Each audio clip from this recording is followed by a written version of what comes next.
Deluna, essa é a Jane Glasman, e eu estou aqui para o nosso primeiro Saga de Papos, que é uma série de entrevistas com os pesquisadores que ajudaram a escrever o livro Saga de Bravos, que é uma ficção que reconta a história da humanidade, né? E dentro do capítulo História Secreta do Brasil, a pesquisadora que mais me influenciou foi a doutora Jane Glasman, que tem um livro que chama História Secreta das Palavras, que é uma pesquisa que ela fez.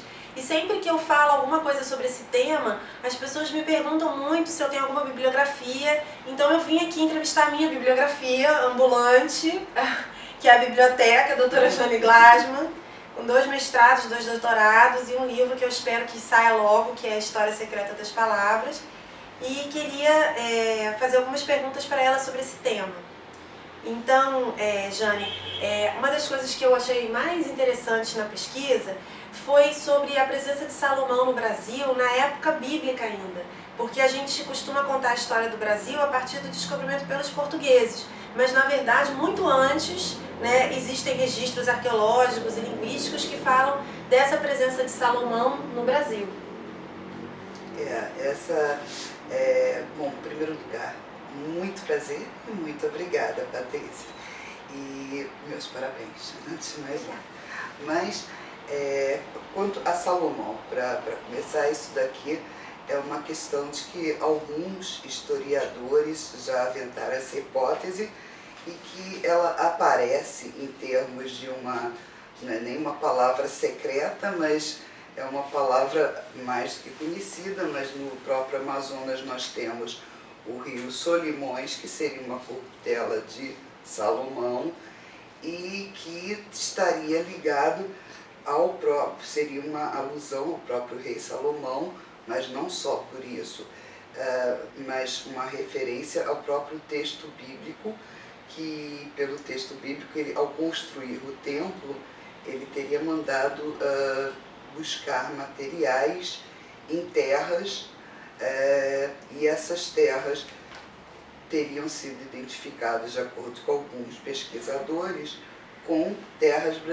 brasileiras e essas materiais com materiais extraídos daqui do Brasil e que teriam vindo aqui navegadores, então vindos da Fenícia e vindos de Israel, saindo de lá e vindo para cá desde aquele tempo. Não, e também uma coisa que eu me questionei muito quando eu comecei a estudar isso é por que essa história nunca veio à tona, né? Por que nunca veio à tona a possibilidade de Salomão ter vindo aqui quando existem tantos registros? Por que a gente não aprendeu a história assim, né? Com todas essas outras possibilidades, inclusive porque existe também uma carta para o Papa em 1300, alegando que Portugal teria chegado ao Brasil com mapas, ou seja, de onde viriam esses mapas, né? Então, assim, por que a gente nunca foi aventada essa hipótese? E eu pensei que a gente não pode esquecer que a gente vivia num mundo onde existia uma intolerância ao judeu e uma perseguição muito grande, que ninguém tinha interesse de exultar ou valorizar, né? Que pelo contrário, que você estava lidando com uma inquisição que queria perseguir, exterminar, esconder, então que não tinha como essa história vir à tona se não fosse agora, né? Então, uma coisa que eu acho assim muito interessante é que tem muitas hipóteses de migrações de povos da antiguidade para o Brasil. Mas na pesquisa da Jane tem uma que me deixou particularmente assim muito interessada, que é a hipótese da migração judaica para o Brasil ter se iniciado em 2088 a.C., na época de Noé, e do o primeiro hebreu a ter se estabelecido aqui teria sido filho de Noé. Queria que você falasse um pouco mais sobre isso. Isso já é um outro tipo de linha, quer dizer, dentro das teorias, hipóteses, enfim, linhas de pesquisas que estudam a presença judaica, hebraica, melhor dizendo, no Brasil, nas Américas, desde a mais antiga, mais remota antiguidade,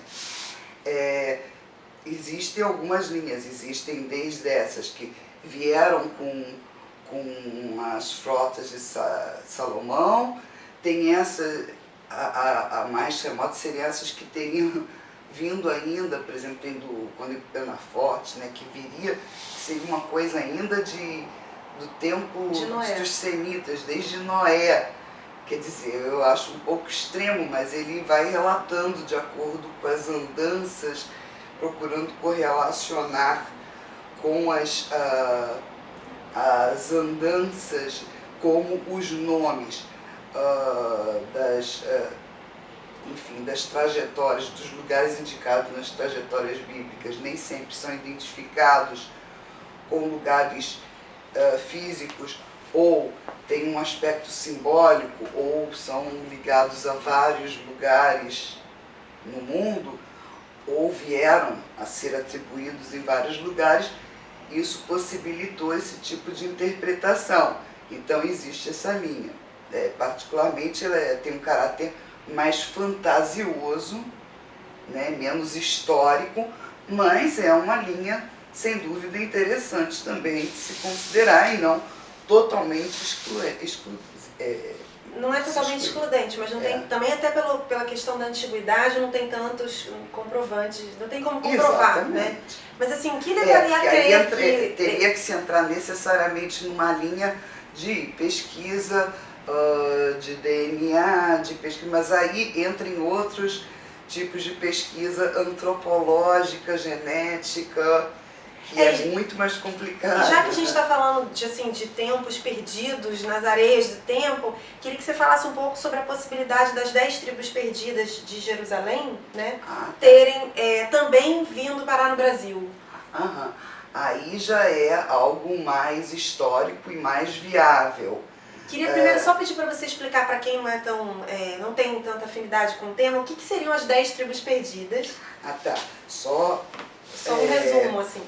Micro-resumo. Micro-resumo. Bom, o povo judeu, quer dizer, israelita, habitava o território de Israel. Inicialmente era um reino, o reino de Israel, e após a morte do rei Salomão, houve uma cisão em Reino do Norte e Reino do Sul.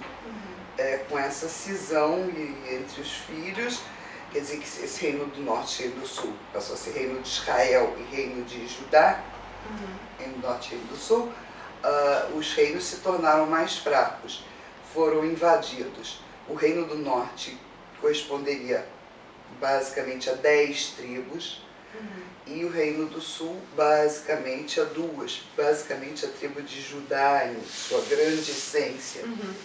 E primeiramente como houve essa briga interna, eles ficaram naturalmente mais fracos e mais expostos aos inimigos externos. Assim vieram primeiro os assírios e conquistaram o reino e invadiram e conquistaram o Reino do Norte. Sua técnica de conquista, as técnicas de invasão e conquista da antiguidade variavam. Então, no Reino do Norte, por exemplo, os assírios, a técnica deles era de desvinculação territorial para perda da identidade. Eles achavam que quando eles tiravam um povo conquistado da sua terra e dispersavam, esse povo ia acabar perdendo sua identidade. Isso não era necessariamente só com os judeus, com todos que eles conquistavam, e assim eles iam acabar efetivamente conquistando, dominando culturalmente, além de militar e politicamente.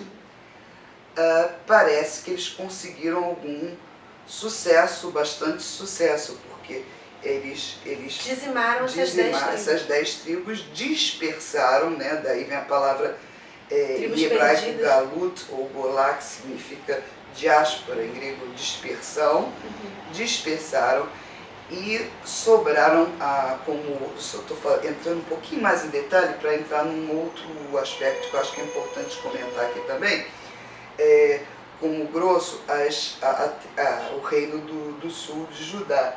Como permaneceram com uma identidade definitiva essas tribos do sul, ou o reino de Judá, apesar de não ser exclusivamente formado pela tribo de Judá, os que sobraram do povo de Israel passaram desde então a serem conhecidos como os judeus. Tá? Por isso que os israelitas, de hebreus passaram a ser israelitas, israelitas passaram do reino de Israel, e de israelitas, porque sobrou realmente o reino de Judá íntegro, passaram a ser conhecidos como judeus, que antes era só o reino de Judá e que inicialmente eram só da tribo de Judá, mas enfim. E logo em seguida a tribo de Judá foi conquistada também pelos babilônios, mas os babilônios tinham uma técnica contrária. Era exatamente manter, era tratar muito bem. Então eles levavam só a elite eles levaram para a Babilônia, dando todos os privilégios, e achavam que o povão ficando na terra sem a elite, perderia sua identidade.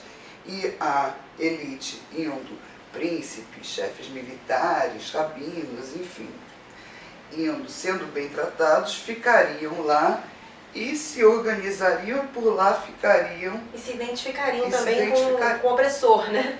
E realmente lá ficaram durante durante muitos e muitos séculos. Lá fundaram as primeiras yeshivot, ou academias, ou universidades, né, as academias rabínicas, as maiores do mundo, foram mais de 10 séculos, mas um grupo voltou para ajudar assim que Ciro subiu e 50 anos depois ele libertou. Mas voltando para como que as 10 tribos então se perderam, né? Isso que elas se perderam. Bom, hoje existem, hoje eu estou falando do século XXI, 2014, continuam aparecendo em recantos no mundo, Extremo Oriente, em diversos lugares, grupos que se autodenominam herdeiros de alguns dessas tribos perdidas. E, efetivamente, eles se apresentam com uma série de elementos, desde genéticos a elementos físicos, como ritualísticos, estandartes, elementos menorot, quer dizer, candelabros, ou coisas, rolos de Torá, enfim, uma série de coisas, as rezas, as formas de rituação, uma série de aspectos, e as tradições e as histórias que são perpetuadas de geração em geração por milhares de anos. E como que eles teriam chegado no Brasil? Não só no Brasil, como em alguns lugares da América do Sul, que eles teriam chegado das mais diversas formas, obviamente, através do mar, através de, enfim, mas existem achados arqueológicos encontrados em alguns outros lugares, inclusive na América do Sul e no próprio Brasil, como eu falei, desde objetos ritualísticos, desde menorá, inscrições em pedras,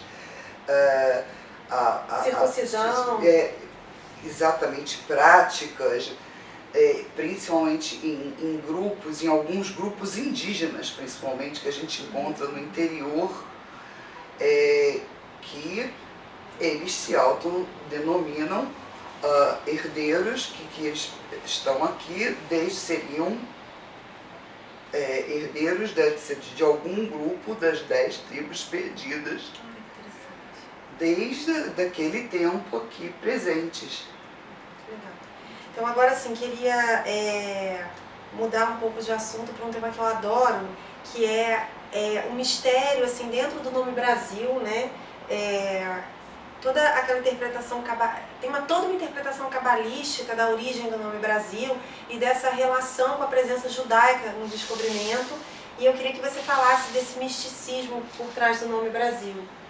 Bom, o nome Brasil em si é um nome que a gente relaciona com o hebraico, que as próprias letras, caracteres hebraicos, né? Fonema, né? L em hebraico formam a palavra Barzel, que significa ferro, e que se referiria na verdade, não só se referiria, por um lado, ao pau-ferro. Ao pau, exatamente, a cor do pau-brasil, exatamente. Que é a cor do ferro, que é vermelho. Exatamente. Inclusive, a forma como ele foi chamado de pau-brasil, pau-barzel, né? Na seria época. O nome. Exatamente. E que, aliado ao fato histórico, mais do que comprovado de todas as formas, que a exploração, o descobrimento e a exploração do pau-brasil se deu por um consórcio de cristãos novos e judeus, né, liderados por Fernão de Noronha. Que era um cristão novo. Era. Durante os primeiros anos da história do Brasil e depois também na história, o próprio pau-brasil, que teria sido uma das origens do nome Brasil, era conhecido como a madeira judaica, né? Pau judaico, madeira judaica. E a palavra barzel permite várias interpretações e existiam, desde o período medieval, levava a várias interpretações de caráter cabalístico, desde anagramas, inversões, como as que encontram os nomes das matriarcas dentro dessas letras, remontando a formação dos acampamentos judaicos, quer dizer, o acampamento judaico num período bíblico, formando tabernáculo durante o período do deserto, as palavras que formam lev, bar e lev, né? Que também tem o significado né? Só explicando assim para quem não sabe, né? As 4 matriarcas, que acho que seria Raquel, Zilpá, Bilá, são essas? E Lia? As 4 esposas. As 4 esposas de Jacó. Exatamente. E que isso formaria um acróstico, né? Que tem uma soma 32. E que é o quê? E que forma o mesmo total de lev, por exemplo. Que é coração. Coração. E tem um outro que forma mistérios. Exatamente. Que é Ras. Então, que Ras.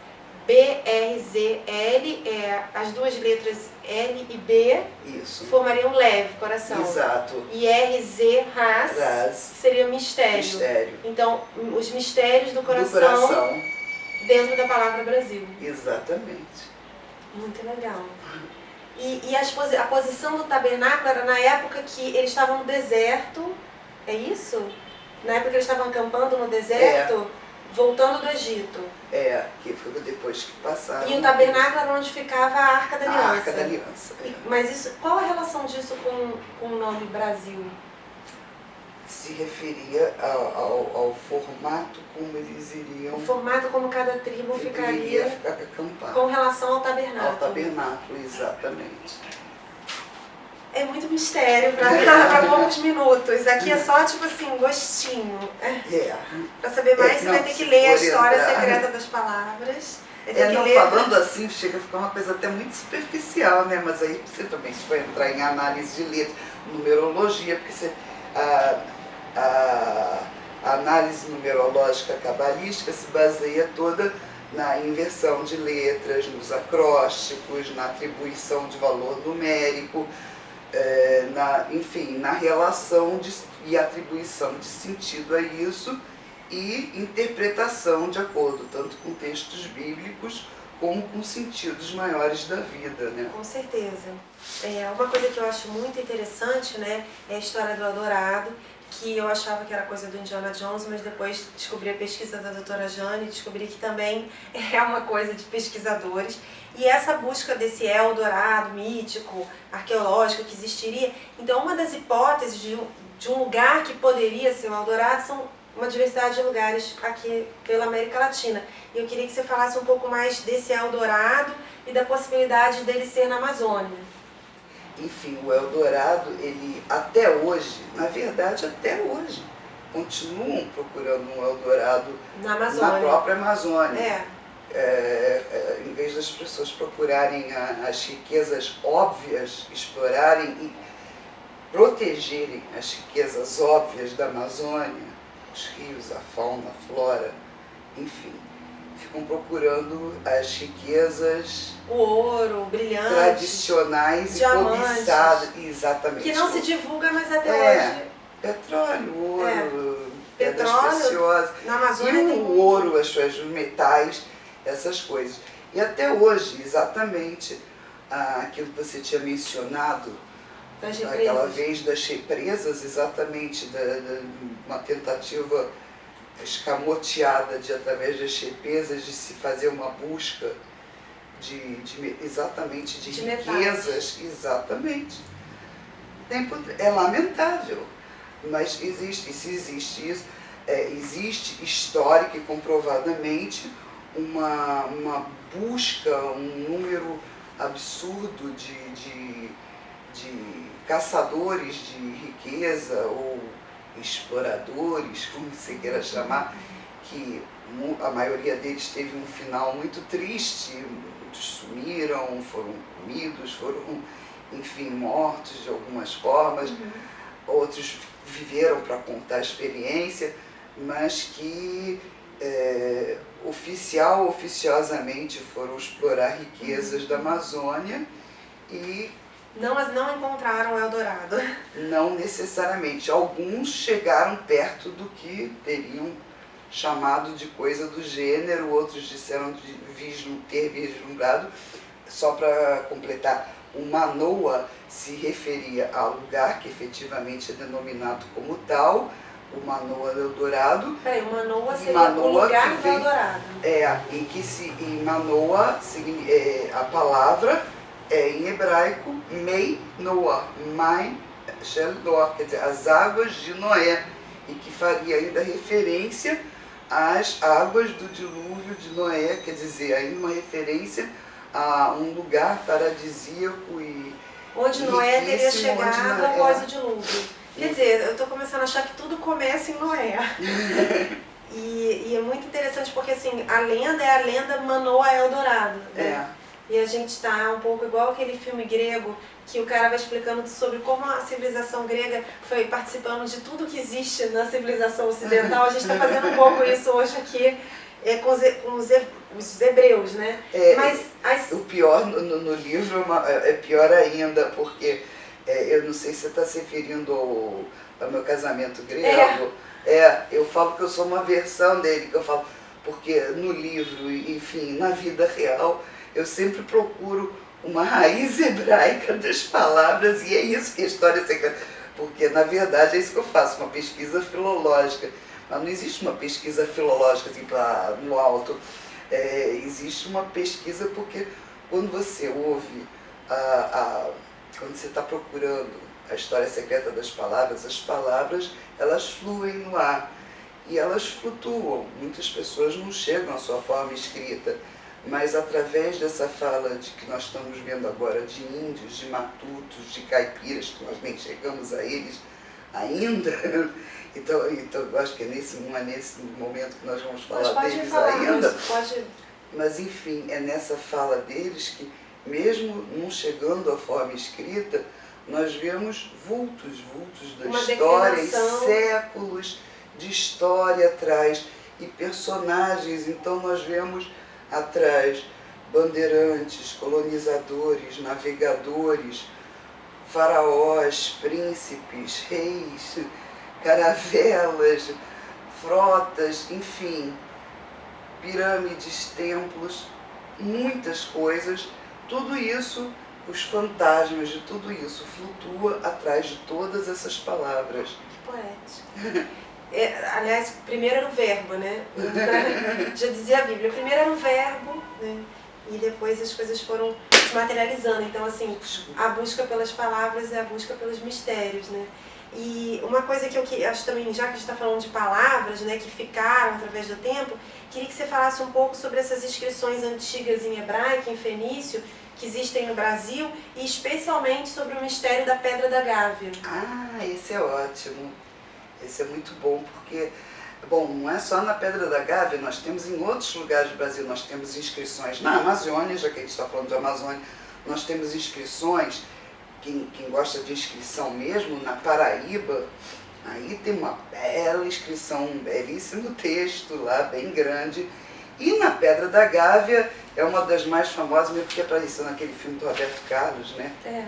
E aquilo tem aquela imagem na pedra que as pessoas atribuem como se fosse, dá para você ver como se fosse, Deus sabe se é erosão, se é esculpida, o que é, mas como se fosse uma imagem de um imperador, de um rei fenício, de um homem velho, mas o fato é que lá existe efetivamente uma inscrição em hebraico antigo, quer dizer, as pessoas botam fenício, mas o alfabeto era o mesmo, né? A língua era a mesma, você lê. A língua lá, fenícia hebraica era a mesma nessa época? Era, porque através do fenício, exatamente da relação marítimo-comercial no tempo de Salomão, entre hebreus e fenícios, é que houve uma divulgação do alfabeto hebraico que os fenícios foram levando a lugares tão remotos quanto a Pedra da Gávea, ou a ele ser adotado até pelos mongóis. Nossa! Lugares assim. Que loucura! Quer dizer, bota lugar remoto, né? E já que a gente está falando assim da participação dos judeus nesse Brasil pré-histórico, né? Eu queria falar um pouco, chegando um pouco mais para frente no tempo, né? Na participação deles no próprio descobrimento do Brasil, que também foi velada. Né? Mas aí é uma história, sem dúvidas, é uma história secreta no sentido de censurada. Censurada exatamente como você estava falando antes, trata-se do período da Inquisição. E aí os judeus não podem ser judeus na Península Ibérica, não podem, quer dizer, não podem existir judeus lá, eles tinham sido expulsos da Espanha, de Portugal. Torquemada era o Hitler da época, né? Mas, então, os judeus só podiam permanecer como o que eles se tornaram, conversos, convertidos ao catolicismo e, por definição dos próprios cristãos, cristãos novos, quer dizer, eram novos cristãos, e como tal, eles eram identificados e distintos, eles eram distinguidos dos cristãos velhos, e então sabia-se das suas origens judaicas, quando eles não eram assumidamente judeus e principalmente quando eles não mantinham seu judaísmo em segredo, que era o caso mais comum da maioria deles, porque a conversão foi feita em massa. E a maioria, os que permaneceram se destacaram nas ciências, enfim, uma série de áreas, e entre eles estavam presentes, bom, começaram, esses que por mais exemplo, influenciaram no descobrimento. Esses que mais influenciaram no descobrimento do Brasil. Alguns estavam presentes na própria frota do Cabral. Tinha alguns, como o Gaspar da Gama, que foi uma das personagens principais. Por exemplo, ele tem uma história interessantíssima, a gente não tem tempo agora, né, para ficar falando, mas é uma história muito fantástica. Mas ele, entre outras coisas, ele era o língua, porque ele tem uma história muito incrível, que ele foi encontrado por Vasco da Gama, daí o nome dele de conversa é Gaspar da Gama, e ele acabou sendo adotado como o língua, quer dizer, o intérprete, porque ele falava várias línguas. Lá na Índia, foi levado para Portugal, e ele, como falava na Índia, num lugar de grande importância comercial, ele sabia falar árabe, espanhol, ele era espanhol de origem, ele era judeu de origem, ele indiano, enfim, uma série de línguas. Ele foi com outro também, cristão novo, foram os dois primeiros que pisaram no Brasil. E como eles tinham que tentar se comunicar com os índios, eles tentaram se comunicar, entre outras coisas, tentando falar com eles em hebraico. Porque tentaram falar em indiano, em árabe, em hebraico, porque eram línguas, seriam as línguas internacionais para eles, né? Na época. Então, uma das figuras que eu acho assim, mais interessantes do descobrimento da América e que também tem uma suspeita muito grande de ser um cristão novo e não um cristão como se acreditava, é Colombo. E uma coisa muito interessante, queria que você falasse mais sobre ele, que é uma personalidade fantástica, né? Ele tinha uma assinatura cabalística. Sim. E hoje em dia é comum a gente frequentar a cabala e ser de diversas religiões, mas frequentar a cabala. Mas naquela época você não seria um cabalista, não é mesmo? Se você não tivesse alguma ligação com o povo judeu. Não existia um cursinho de cabala para quem não era judeu. Né? Não existia essa mistura. Você não podia bater lá no professor de cabala. Eu sou católica, mas eu gostaria muito de aprender a cabala. Não existia isso, né? Então eu queria que você falasse um pouco do Colombo, como dessa ligação dele com o povo judeu. Porque o Colombo existe, até hoje não se chegou a uma conclusão definitiva sobre quem era Colombo, qual era a sua origem, quem ele é. Eu sou do grupo que defende arduamente, você sabe, que ele era efetivamente um judeu converso de origem ibérica, que ele não era nada genovês. De filho não era genovês, não era italiano, não era filho de comerciante, que a história dele não tinha nada que ver por aí. Para começar, italiano que não sabia italiano, que falava portunhol, que escrevia em portunhol, que escrevia Baruch Hashem, quer dizer, é um Bet e um rei, um B e um H, graças a Deus, em todas as coisas que todo judeu religioso até hoje bota na sua correspondência, nos seus documentos, que nós podemos ler, agora é muito pouco tempo, mas eu teria que mostrar, mas você pode ver isso aqui, tem artigo online né, sobre isso, assinatura cabalística. Dá o site do artigo, tá no site? Tá no blog? Depois você dá... Acho que tem vários lugares isso aqui, mas assinatura cabalística do Colombo. De Colombo, enfim, ele tinha vários significados por trás disso, a forma como ele passa o legado para o filho dele, enfim, é lógico que eu continuei, tem muito mais pesquisa por trás disso depois, mas toda a história dele, toda a comunicação dele, tudo. Outra pessoa, desculpa se não mencionou, mas também voltando para o Brasil, que vale a pena mencionar, é o próprio Pedro Álvares Cabral. Por quê? Desse se fala muito menos, porque do Colombo é praticamente certo.